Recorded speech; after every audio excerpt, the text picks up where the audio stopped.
minutes for these two centers. What factors, if you're Scott Brooks, what are you factoring into that decision as to who gets the bulk of the minutes? Well, sometimes it depends on what the opposition is doing and what you're looking for. If you need rim protection and you need a guy who can cover a big, that's going to be Jan Bahimi. He's the guy that does it the best. Now, Marcin Gortat, what he does is he's the best screen setter of the two. He's also a jump shot option in the pick and roll. He can pick and pop. That's something that Jan is not. Jan is more of a roll guy to the basket. But on the defensive side of the ball is where things get a little bit interesting, Chick, because Jan is the better shot blocker, the better rebounder, and right now he's playing in a really good rhythm between those two. Jan is playing the better rhythm for whatever reason that is. Maybe it's because, like he said, his legs are feeling better. Right. He feels healthy. He hasn't had the stoppage of having to deal with injuries and disruption in his timing. So he's looking really good right now, but there'll be a time that they really need Marcin Gortat.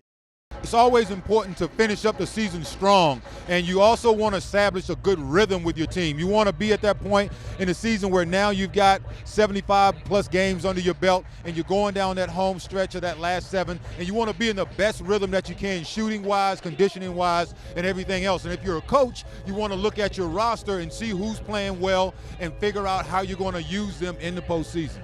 Hey, Kara, you've won a championship, and clearly you can understand the importance of guard play. With the Wizards starting to have some depth now at the point guard position with the likes of Jody Meeks playing well and Ramon Sessions, like you said, starting to turn it on, can you talk about how much more important that'll be for this team in particular going down the stretch?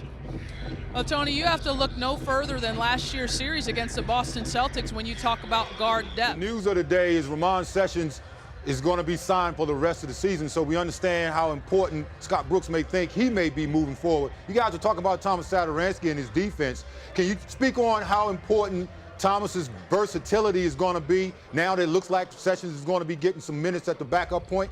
Well, if you were dressing up tonight and going up having to face him and defend him, what would your approach be? Well, first of all, offensively, I would challenge him. I would take him away from the basket a little bit, and then I would mix it up. I would go down on the block.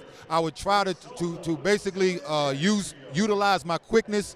I would also take him out as far as I could on the perimeter and try to do some damage there. But ultimately, in pick and roll situations, I would attack him. I would mix it up, be some pick and pop. That's really the only thing you can do, Julie, because he's not going to get any smaller as the game goes on. And it's not